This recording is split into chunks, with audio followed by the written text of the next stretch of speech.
ओम शांति। 23/1/1976 की अव्यक्त मुरली। हेडिंग है संकल्प, वाणी और स्वरूप के हाईएस्ट और होलीएस्ट होने से बाप की प्रत्यक्षता। हाईएस्ट और होलीएस्ट शिव ब्रह्मावत्सों से बोले, अपने को हाईएस्ट और होलीएस्ट समझते हुए हर संकल्प व कर्म करते रहते हो। हाईएस्ट अर्थात ऊंचते ऊंच ब्राह्मण। ब्राह्मणों को विराट रूप में चोटी का स्थान दिया गया है। जैसे स्थान ऊंच चोटी का है, वैसे ही स्थान के साथ साथ स्थिति भी ऊंची है। जैसा ऊंचा नाम, वैसी ऊंची शान और वैसा ही ऊंचा काम। जैसे बाप के लिए गायन है ऊंचे ते ऊंचा भगवान, वैसे बच्चों का भी गायन है ऊंचे ते ऊंच ब्राह्मण। इस ऊंची स्थिति का यादगार आज तक चला आया है कि जो कोई श्रेष्ठ कर्तव्य व शुभ कार्य करते हैं तो नामधारी ब्राह्मणों से ही कराते हैं।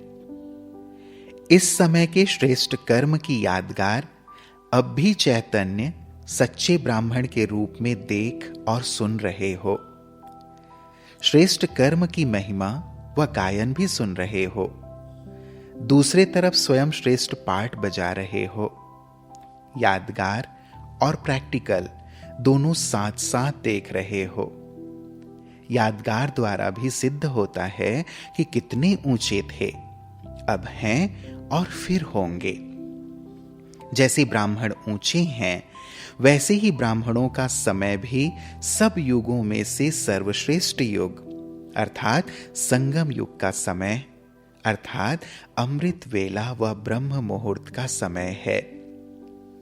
यह सर्वश्रेष्ठ स्थिति ब्राह्मणों की क्यों बनी?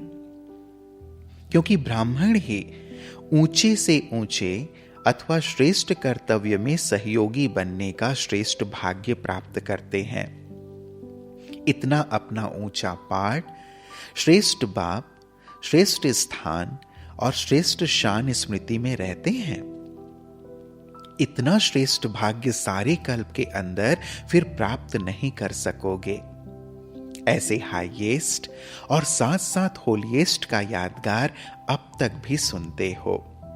लोग ब्राह्मणों की बजाय आपके देवता रूप का गायन करते हैं। होलीएस्ट का कौन सा गायन है? कमल नयन, कमल हस्त, कमल मुख के रूप में अब तक भी गायन करते रहते हैं। अब प्रैक्टिकल में चेक करो कि हर कर्मेंद्रिय कमल समान न्यारी बनी है। जैसे कमल संबंध और संपर्क में रहते हुए न्यारा है, ऐसे कर्मेंद्रियां कर्म के और कर्म के फल के संपर्क में आते हुए न्यारी हैं। अर्थात देह और देह के संबंध के, देह की इस पुरानी दुनिया के आकर्षण से परे हैं। कोई भी कर्मेंद्रिय का रस देखने का, सुनने का, बोलने का अपने वशीभूत तो नहीं बनाता है। वशीभूत होने का अर्थ है होलीएस्ट से भूत बन जाना। जब भूत बन जाते हैं तो भूतों का कर्तव्य है दुखी होना और दुखी करना। हाईएस्ट ब्राह्मण से शूद्र बन जाते हैं। इसलिए सदैव यह स्मृति में रखो कि मैं हाईएस्ट और होलीएस्ट हूं। जब यह प्रत्यक्ष रूप में अर्थात संकल्प और स्वरूप में स्मृति रहेगी, तब ही प्रत्यक्षता वर्ष मना सकेंगे। ऊंचे से ऊंचे बाप को प्रत्यक्ष करने के लिए जब तक स्वयं स्वरूप में हाईएस्ट और होलीएस्ट नहीं बने हैं, तो बाप को कैसे प्रत्यक्ष करेंगे? स्वयं में बाप समान गुण और कर्तव्य को प्रख्यात करना ही बाप को प्रत्यक्ष करना है। ऊंचे काम से ऊंचे बाप का नाम होगा। अपनी रूहानी मूरत से रूहानी बाप की प्रत्यक्षता करनी है, जो हर आत्मा, हर ब्राह्मण में ब्रह्मा बाप को देखे। रचना अपने रचयिता को दिखाए। हर एक के मुख से एक ही बोल निकले कि स्वयं भगवान ने इन्हें इतना तकदीरवान बनाया है। हर एक की तकदीर बाप दादा की तस्वीर को प्रसिद्ध करे। हर एक अपने को ऐसा दिव्य स्वच्छ दर्पण बनाओ कि हर दर्पण द्वारा अनेकों को बाप दादा का साक्षात्कार हो। साक्षात बाप समान की स्थिति ही बाप का साक्षात्कार करा सकती है। प्रत्यक्षता वर्ष मनाने का अर्थ है स्वयं को बाप के समान बनाना। यह स्थूल साधन तो निमित्त मात्र साधन है। सदा काल का साधन सिद्धि स्वरूप का है। सिद्धि स्वरूप ही स्वतः सिद्ध करेगा कि ऐसा ऊंचा बनाने वाला ऊंचे से ऊंचा भगवान है।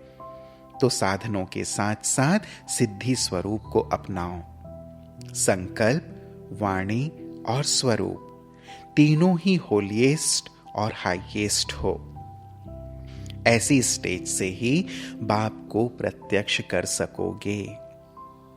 बाप दादा बच्चों का उमंग, उत्साह, श्रेष्ठ संकल्प, मेहनत और लगन को देखकर हर्षित भी होते हैं, लेकिन आगे के लिए सहयोग देने के लिए प्लान बतला रहे हैं। सबका एक ही संकल्प है। एक संकल्प में महान शक्ति है।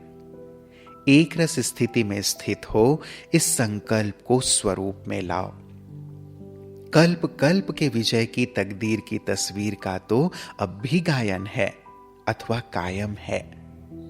अच्छा, ऐसे अपनी तकदीर द्वारा बाप दादा की तस्वीर दिखाने वाले, सदा कमल के समान अल्पकाल के आकर्षण से परे रहने वाले, बाप समान होलिएस्ट और हाईएस्ट स्वमान में स्थित रहने वाले, हर आत्मा में बाप के स्नेह को, स्वरूप को और संबंध को प्रत्यक्ष करने वाले, सर्वश्रेष्ठ ऊंच से ऊंच ब्राह्मणों को ऊंचे से ऊंचे बाप दादा का याद प्यार और नमस्ते। ऐसे ऊंचे से ऊंच बनाने वाले ऊंचते ऊंच प्राणेश्वर बाप दादा को हम बच्चों का याद प्यार और नमस्ते नमस्ते नमस्ते। शुक्रिया बाबा, शुक्रिया। ओम शांति।